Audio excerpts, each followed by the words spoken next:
નમસ્કાર વહાલા વિદ્યાર્થી મિત્રો, આજે આપણે ધોરણ 8ના હિન્દી વિષયના પાઠ નંબર 9 મમતાના અભ્યાસ અને સ્વાધ્યાયનું સંપૂર્ણ સોલ્યુશન જોઈશું।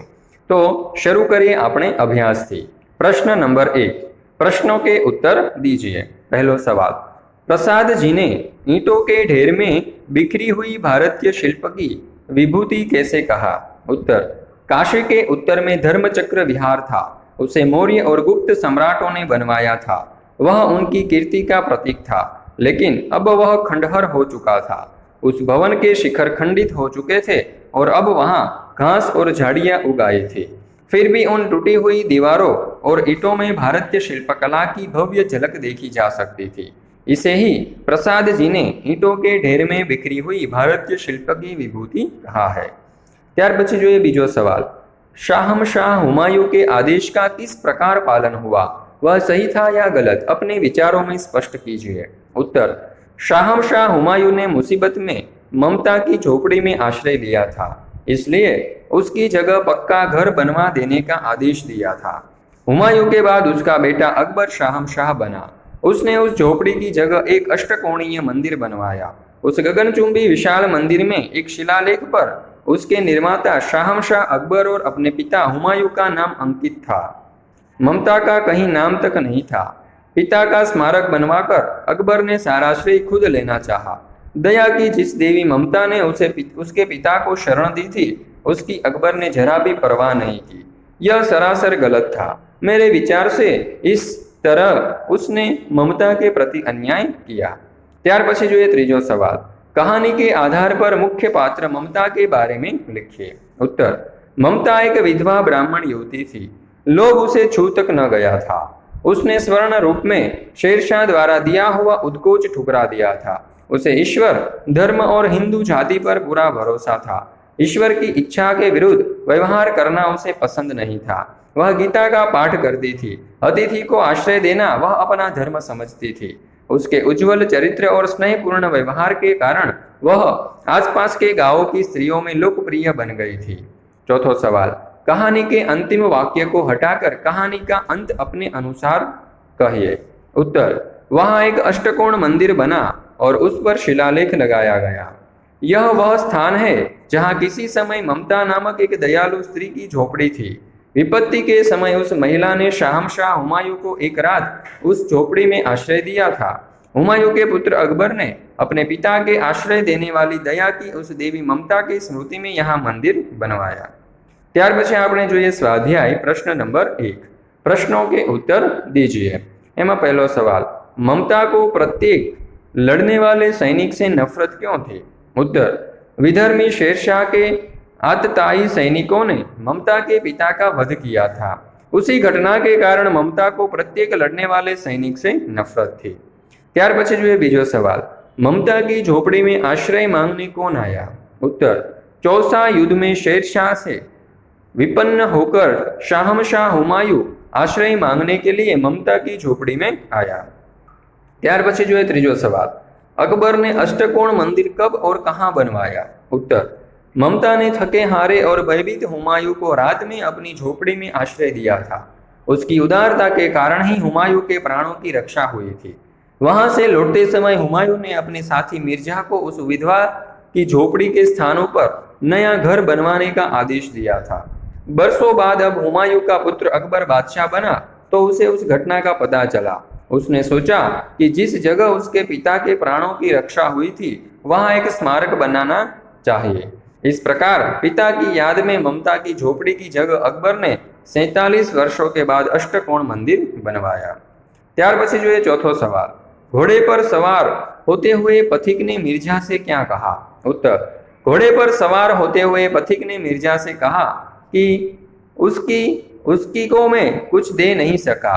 इस स्थान पर उसका पक्का घर बनवा दो, क्योंकि मैंने विपत्तियों में यहाँ विश्राम पाया था। त्यार पछी जो है प्रश्न नंबर 5, किस बात से पता चलता है कि ममता सबके सुख दुख की सहभागिनी थी? उत्तर, गांव की 2-3 स्त्रियां वृद्धा और झरझर शरीर वाली ममता की सेवा कर रही थी। इससे पता चलता है कि ममता गांव वालों के सुख दुख की सहभागिनी थी।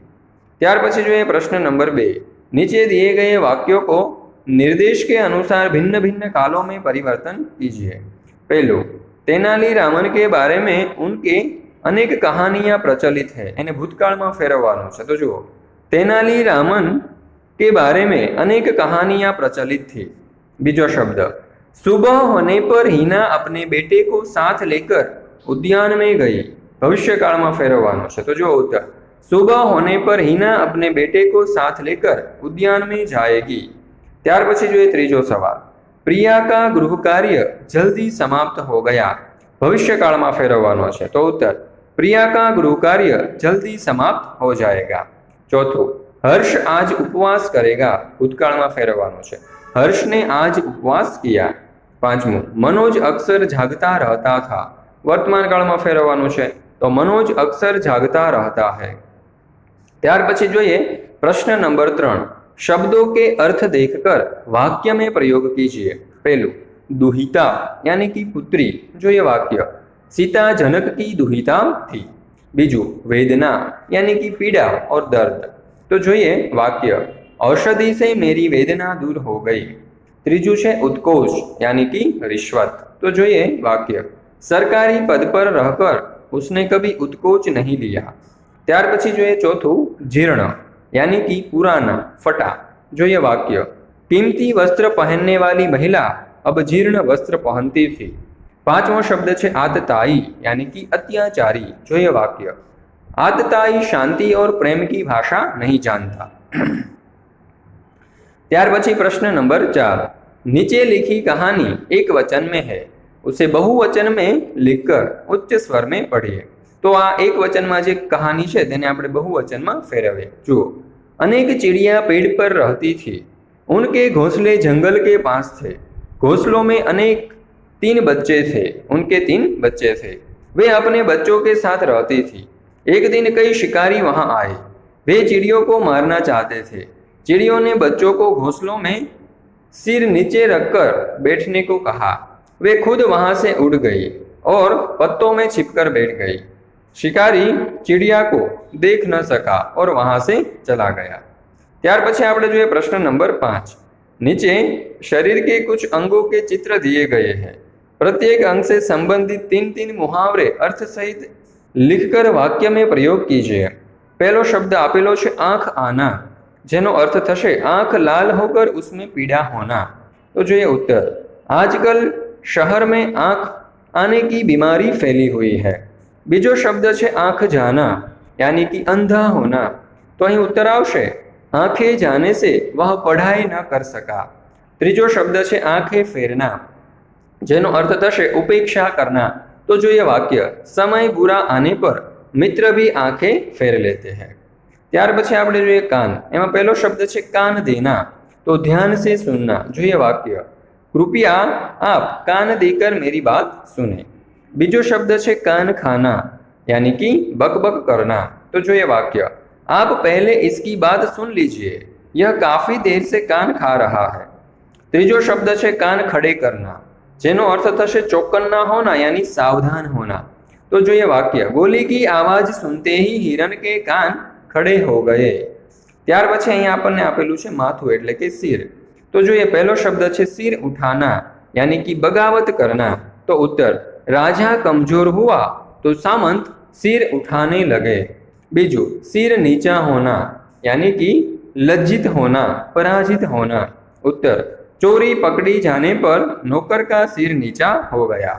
त्रीजो शब्द है सिर पकड़कर बैठना यानी कि पछताना। तो जोईए वाक्य, मौके का फायदा न उठा पाने वाले ही अंत में सिर पकड़कर बैठते हैं। त्यार पछी आपेलू छे हाथ, तो एमां पहलो शब्द है हाथ आना यानी कि मिलना। तो जोईए वाक्य, कई दिनों के बाद एक अच्छा मौका हाथ आया है। बीजो शब्द है हाथ मलना यानी कि पछताना। तो जोईए तेनुं वाक्य, अवसर चूक गए तो हाथ मलते रहोगे। त्रीजू है हाथ फैलना यानी कि मदद मांगना। अहीं वाक्य है, हे ईश्वर, मुझे कभी किसी के सामने हाथ न फैलाना पड़े। त्यार पछी प्रश्न नंबर 6, रूपरेखा के आधार पर कहानी लिखिए। तो अहीं तमे जोई शको छो के आपणने કેટલાક શબ્દો કેટલાક મુદ્દાઓ આપેલા છે, એના ઉપરથી આપણે વાક્ય એટલે કે વાક્યોની સાથે કહાની બનાવવાની છે, વાર્તા બનાવવાની છે। તો જુઓ અહીં શીર્ષક આપેલું છે कृतज्ञता अथवा सिंह और गुलाम। तो જોઈએ वाक्य। ग्रीस देश का एक राजा बहुत निर्दयी था।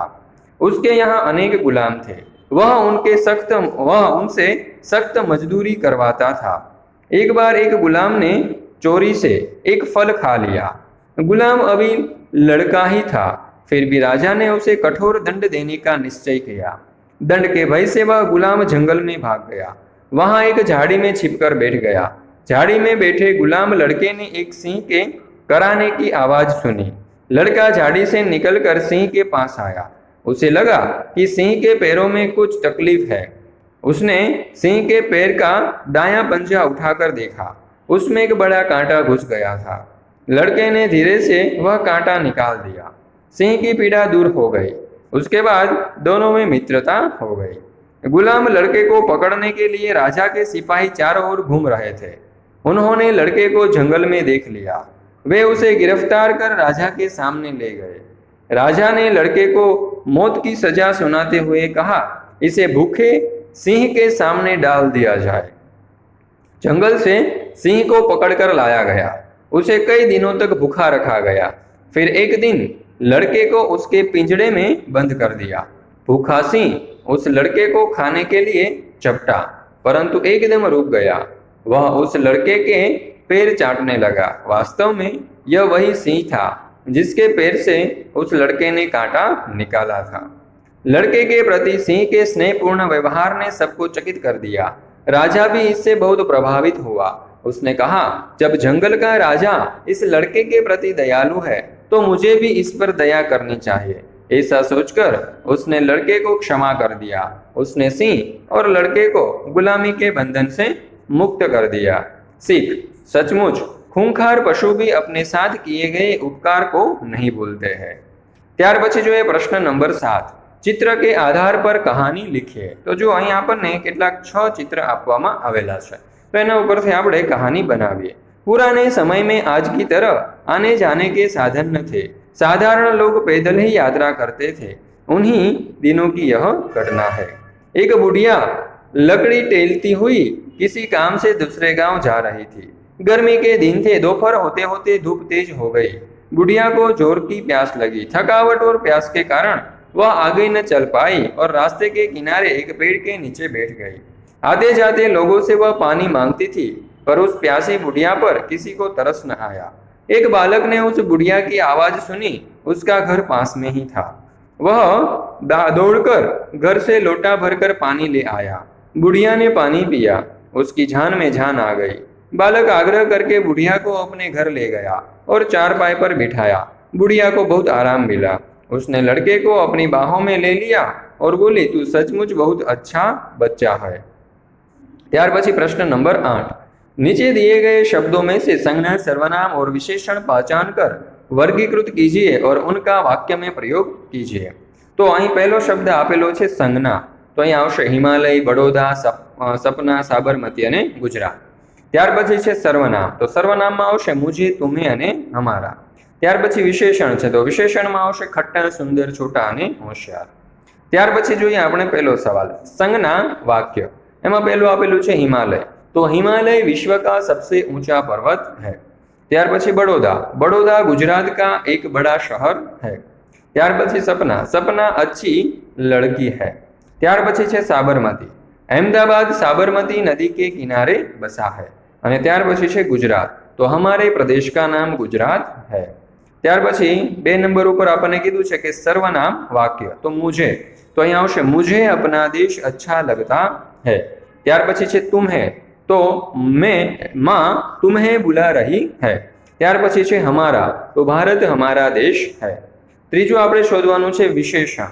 તો જો खट्टा, तो वह आम खट्टा है। ત્યાર પછી सुंदर, तो यह स्थान बहुत सुंदर है। छोटा, तो मोहन छोटा लड़का है। અને હોશિયાર, तो होशियार लड़के कभी पीछे नहीं रहते। तो मित्रों, आ पाठનો ધ્યાનપૂર્વક અભ્યાસ કરવા બદલ આપ સર્વનો ખૂબ ખૂબ આભાર। ફરી મળીશું આપણે એક નવા પાઠના અભ્યાસ અને સ્વાધ્યાયના સોલ્યુશન સાથે।